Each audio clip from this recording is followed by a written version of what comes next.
And thank you to the organization for the great work that you've done, and I think that we understand that this is just the foundation upon which we need to build. I had the distinct pleasure to grow up here in Vermont and be part of the agricultural working landscape. My parents moved here when I was 5, and we had an active farm with 250 sheep, with 10 to 15,000 Christmas trees, a maple sugar operation of 2,500 taps, and I was proud as a young person growing up in Vermont to be a member of 4-H and to grow a garden during the summer and participate in farmers markets in the 1970s down on the green in Morrisville. I say that and introduce myself in that way to help you understand that the notion of the working landscape is not only part of Vermont's character and fiber, it is part of the character and fiber of Vermont's leadership. And I think that the governor-elect will talk about how growing up in Putney and as part of an agricultural community has touched his view and his notion of the importance of the working landscape to the state of Vermont. One of the reasons that I returned to Vermont in the early 90s, having spent time in Indiana and in New York City, was because of the vitality of the working landscape. And I think it's right to point out the difficulties that we face with regards to the working landscape at this point in time. But I think it's not only important to understand and to address the difficulties that we face, it's also important for us to understand how strong a foundation upon which we have to build from here. Vermont, over the last 20 to 25 years, through its public policy, has made a commitment to an agricultural economy, which also has been a commitment to the working landscape. We have understood as public policy leaders that the agricultural economy is not only important to, or that working landscape is not only important to our agricultural industry and silviculture, but it is critically important to our tourism industry, and it is one of those things that is a competitive advantage to us for every other aspect of our economy.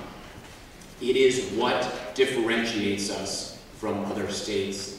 It is what allows us to be marketable when we are not always competitive on other issues.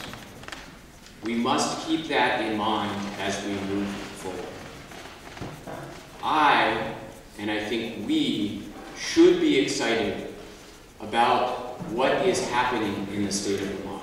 When I look around just in my own community, and I define that to include the greater Hardwick, Greensboro area, I look at sort of the dynamicism around the agricultural economy. You look at the entities like Jasper Hill Farms, or the Center for Agricultural Policy in Hardwick, or you see some of the organic farms, or you see the huge timber stands that are still being used and managed, and you realize that we have the foundation upon which to build and make our working landscape and our agricultural economy even stronger. But we have work to do. We need to continue to commit to make investments like we have through VHCB and other fiscal tools that we have to ensure that we can preserve our working landscape and make sure that we can partner with people who are going to jump in and take advantage of the opportunities opportunities in the agricultural economy.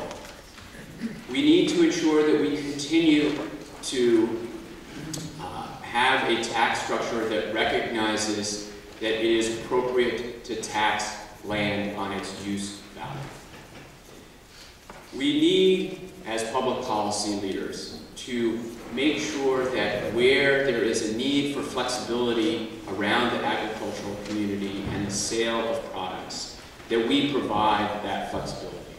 We have, in the last 2 to 4 years, really focused on that in the House and in the Senate and the legislature with regard to dairy processing, dairy products, with regards to making sure that we have the right law and regulatory structure around our meat production, around dairy, and I'll include in that as well microbreweries and entities that are part of the small agricultural working landscape.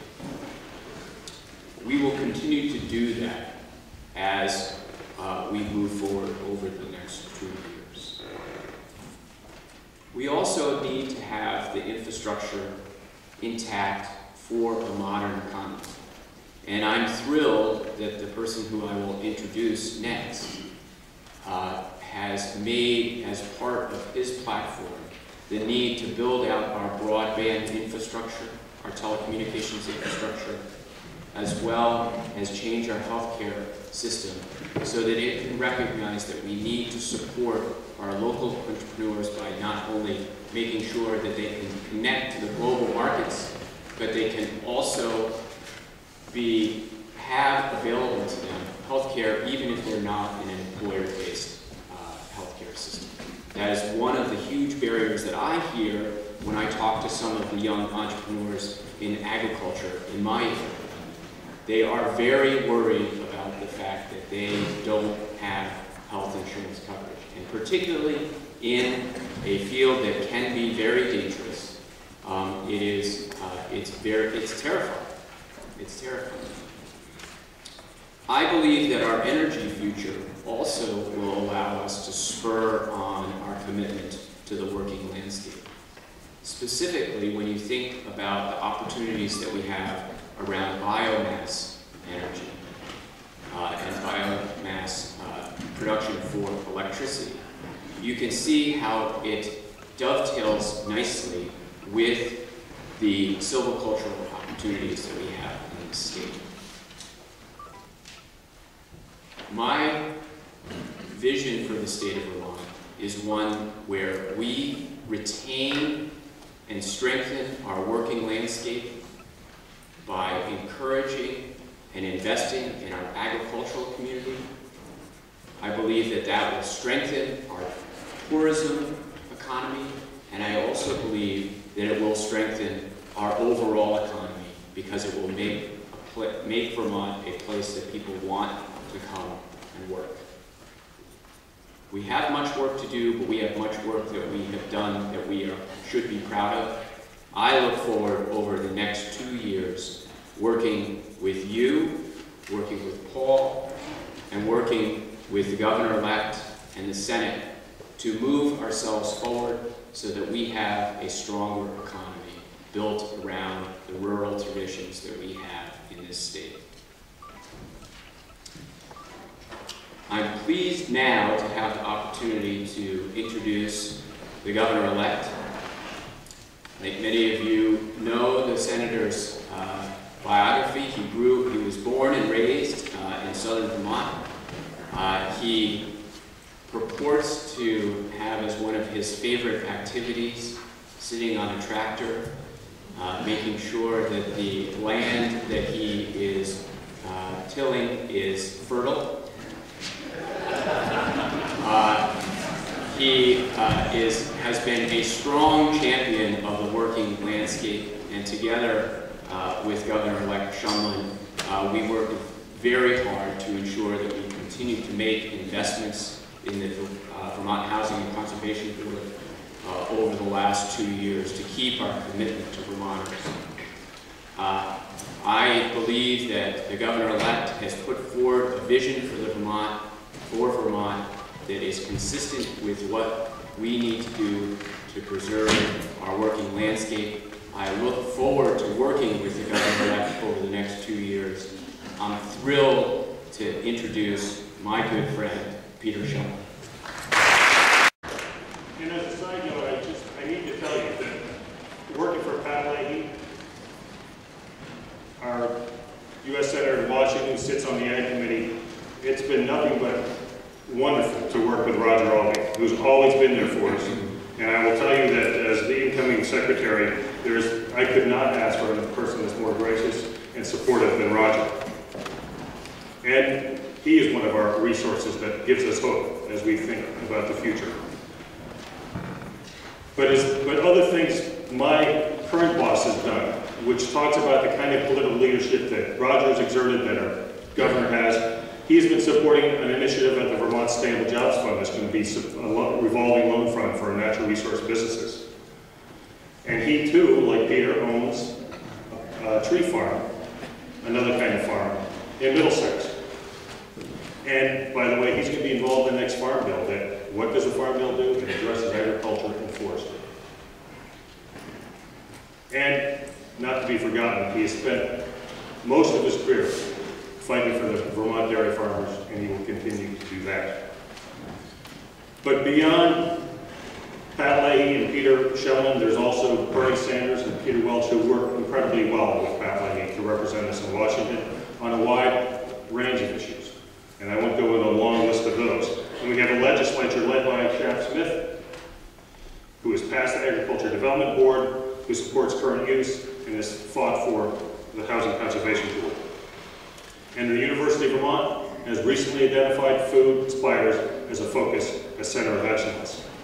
And there's more. There's the new agricultural renaissance that's happening that's being fueled by young people who are entering the field of agriculture around this state. They're educated, they're committed, and they're dedicated. We have a dairy community that is coming together with a more unified voice than I've ever heard. And these are people who have survived the recent downturn. And by that definition alone, those people are solid, creative, resilient business people that we can rely on, and we should be happy to have them leading our dairy industry.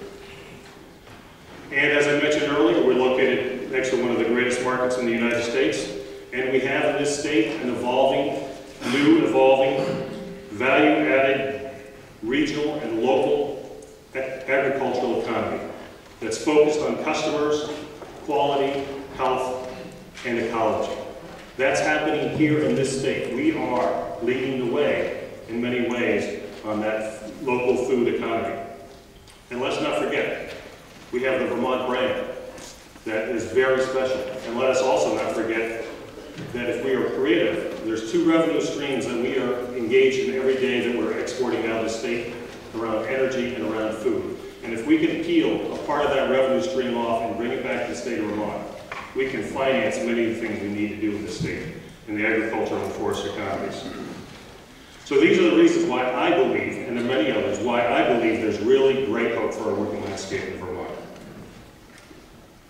And it's why Pat Leahy, Peter Shumlin, Shap Smith see real opportunity for our landscape. It's why I'm excited about the future and about, frankly, the opportunity Peter Shumlin has given me to be the Ag Secretary in a month or so. So if we're really going to protect what we claim we value, which I believe is a reflection of the soul of who we are as a state, and that is our working landscape, we're going to need to be strategic. We're going to need to be smart, innovative, and we're going to need to be responsive to the marketplace. But most importantly, and this I think is the message of today, we're going to need to work together. We're going to need to come together as Vermonters to make some difficult decisions, to find some difficult compromises, to seize the opportunities that are before us, and to promote and support that which we value, our working landscape and the people who work on it. So I urge you today to come together as Vermonters, to listen, new ideas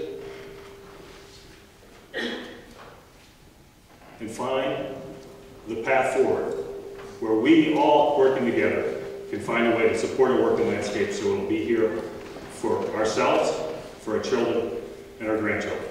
Thank you.